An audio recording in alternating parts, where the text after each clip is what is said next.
I may not have said this on the last video, but naturally, I have done this before on previous videos, but if you've missed it, then okay.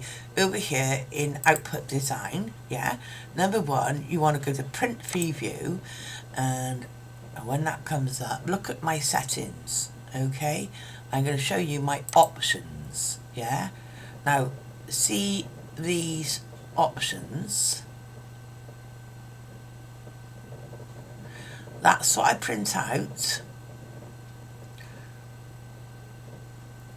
Okay, to get this part of it. So I have got the template I'm going to be working from with the crosshairs, the cloth setter crosshairs in the midst of it. So I know exactly where my needle needs to be in that centre to start once I've centralised the fabric, which is something else we're going to go on to. Now I'm just going to close that and do it again. And this time, again, I'm going into print preview. And I'm going to go to options. And this time, I'm going to add on to what I've already got. If you want to do it this way, applique patterns, okay? Now, stopping that, moving on, I can go next page, and you see how it's printing out for me. Or if I was doing it manually, or I wanted to save this as a PDF to open up in my cutting machine, or I wanted to manually print this and then scan back in whatever your machine wishes to use for your cutting program, this program will output it for you so that you can bring it back in, or output it for you. I use PDF because I know my machine would accept it. Output it as a PDF 100%. Naturally, everything is at 100%, and then open up that PDF and bring that into my cutting machine so that I've got those shapes which will entirely fit the work that we've done. It says there is a next page. Oh, a hat. Okay, so there we are. That's a few more pages. Previous page, go back to that. So using the settings I just showed you, I'll put options up again so you can see all I did was click on applique patterns to give me the size of patterns I would want to use if I was doing it this way round. Alright, and I'm going to just stop that there. My preferred method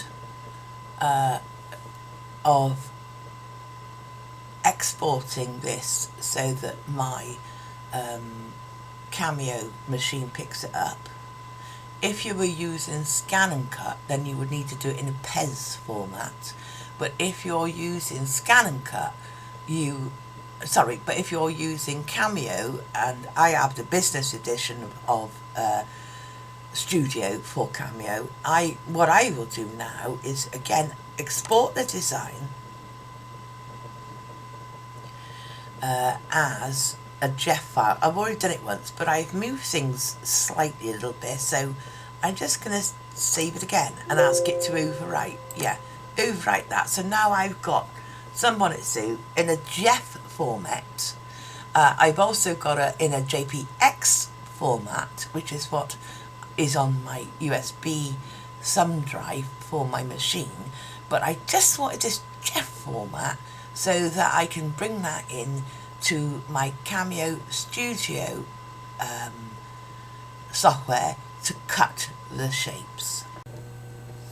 Alright, so now we have done all our embroidery work within our digitizing program. So this is the next thing that I do.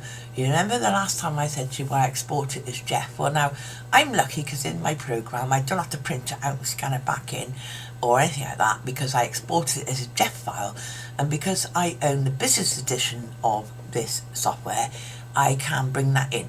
If you don't own the business edition of software, then you could scan it in as a PDF or scan it in as a JPEG or something like that.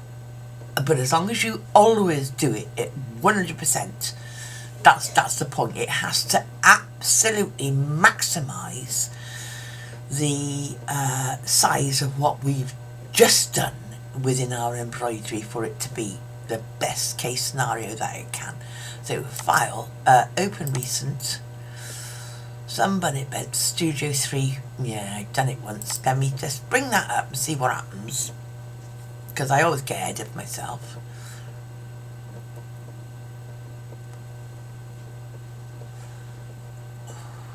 Yeah, I already did it. Okay, I already did it, so I'm going to go file, close tab, because I need to review this with you again. Well, get out of that one. Oh, it won't let me. Get out of that. Right, so I'm back to Untitled. So file, open recent, which should have been the Jeff. I'm going to open that up. Okay. Right, so there's our little girl and all her pieces. As I said to you, it tries its best, but it can't report the colours that we picked entirely, so they are a little bit off. And the first thing that we need to do is say, well, oh no, let's undo that, go up here and undo that, and pick up the stitch file. I'm doing this at quite a large degree, but you can zoom in a bit and do it, so you can pick up a stitching line and get rid of it over there. Because the stitching lines, oh, that wasn't a stitching line, so I'm going to undo that, put it back. Yeah, I'm just taking away the stitching lines, and if they're in the same colour, then they will come together. Okay, so I'm picking up the stitching lines and just, you know, because we don't want to cut stitching lines. All this is rubbish. We don't want to cut this. Get rid of it. Get it over there. And I am not picking on the line. I'm picking on the stitching. Yeah, see? I'm picking on the stitching to leave my lines behind. Because those initial lay down lines are what we're going to use for cutting. Okay, so just get rid of it. Now I'll come back out. Like, see now I can draw a box. I'll wait for the computer to catch up now. It will. Hopefully.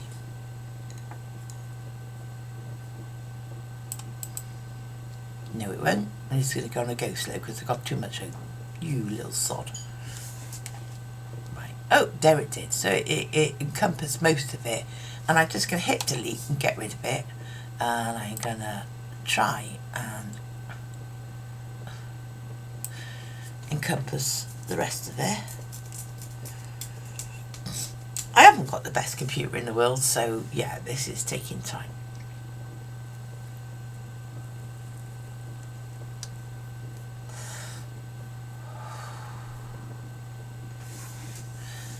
And hit delete, get rid of it. Oh, here we go again. Bit more. This will work fine for you. It's just that my computer is running very slow because I've got so many things open at the moment. Alright, there we are, we got that. Hit delete, get rid of it. Oh, the last man standing. Hit delete and get rid of it. Now I can go back into my screen, and as you can see, this is probably at the stage I was last time, because now you can see I've got all my outlines where I saved it. I went up here and save as, save to hard drive, and save as, in my case, Sunbonnet Bed Studio 3, or if you're using a computer that is not using Studio 3, you could save it as an SVG. That's what I would suggest that you do. Save it as an SGV, right? So, but my computer uses the studio, so that's fine. But I've already done it. I've already done this stage, so I'm coming out of it. Yeah, just clicking out of it, and I am now going to go and close that tab. No, I don't want to save it because I know I've already done it. So I'm going to come up here and I'm going to open recent again, and I'm going to come down to my Studio 3 file that I've already done this work with and open that up again.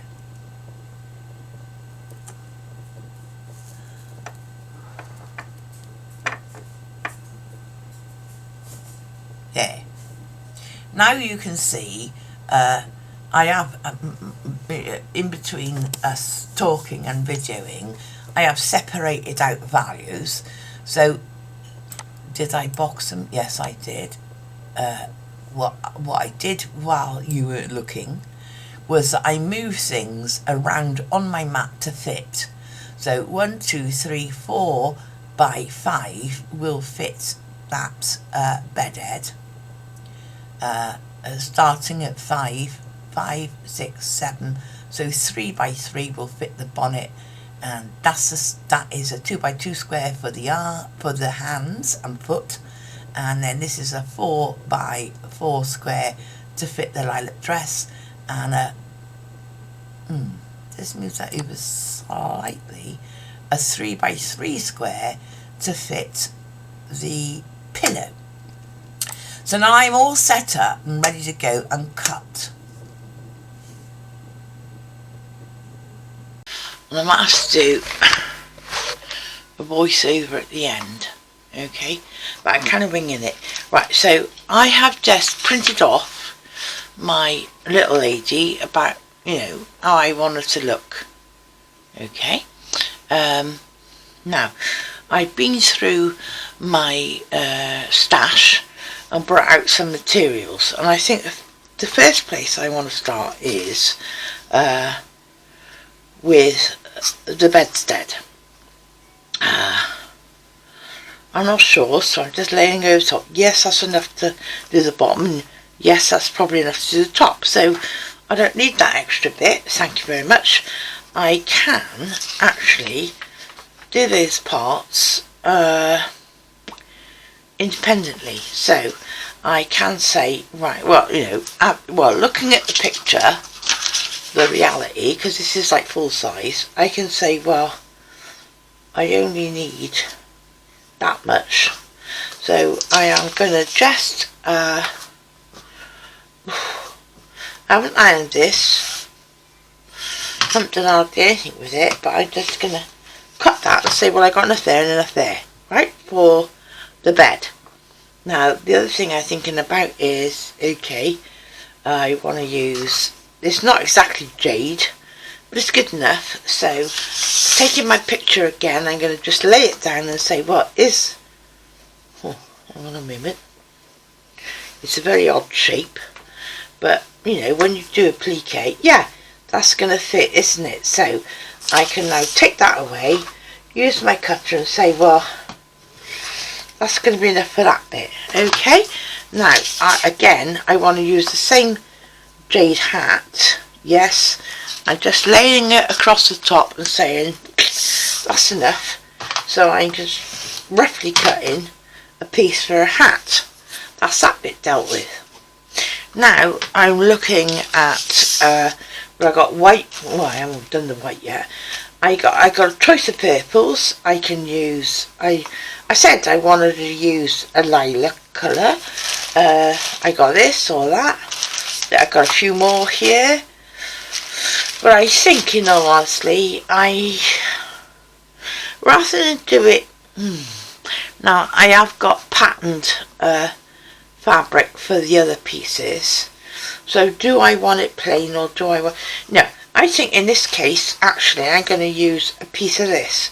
So I am just unfolding my fabric, which obviously I've used, this is a fat quarter that I've used before, and saying, right, okay, yeah, that's definitely big enough, so get her out of the way, cut it along there and up there, plenty big enough. Now, I'm hoping this bring her back, although that's going to fit the lady's dress.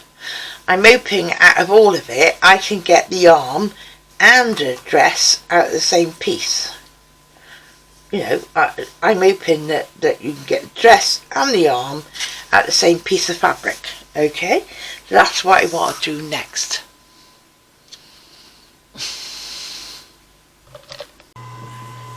So now, as I said to you, I best press to make these pieces nice and stiff. This is the second time we're doing it, so they might not look exactly the same as they were the first time round. I've got little scraps of, this is, what's it called?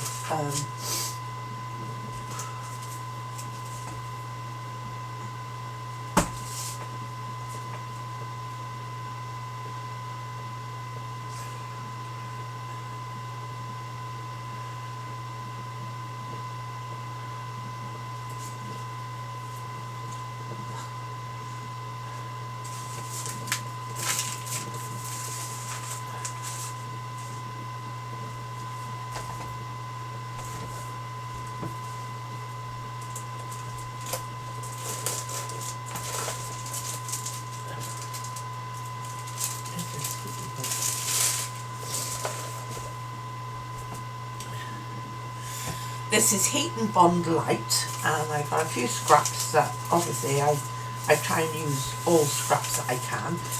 It's looking up at me, the scratchy side, the other side is paper, so I'm just going to pick an appropriate piece, which is, well, I think that's too big.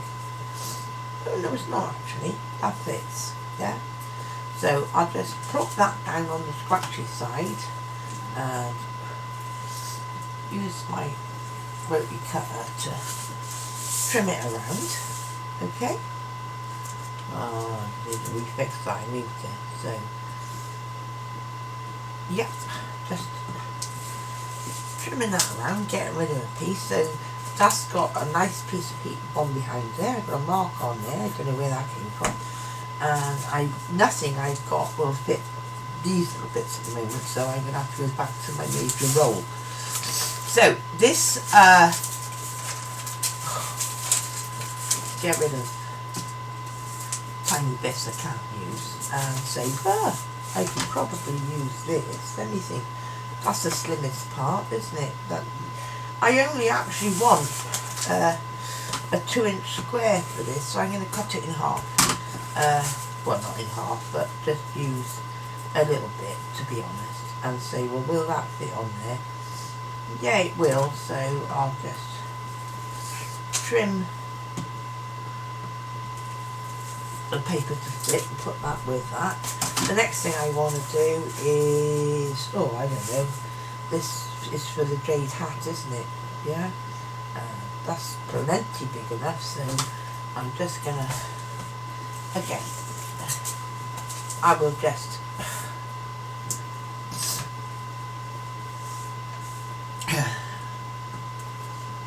let me get on this square. I might as well start one side. So as you can see, this is the way forward, and obviously I do this with all pieces of material that I'm ready to lay down within before I put it on my mat to cut. Okay, well, this is a dress under arm, isn't it?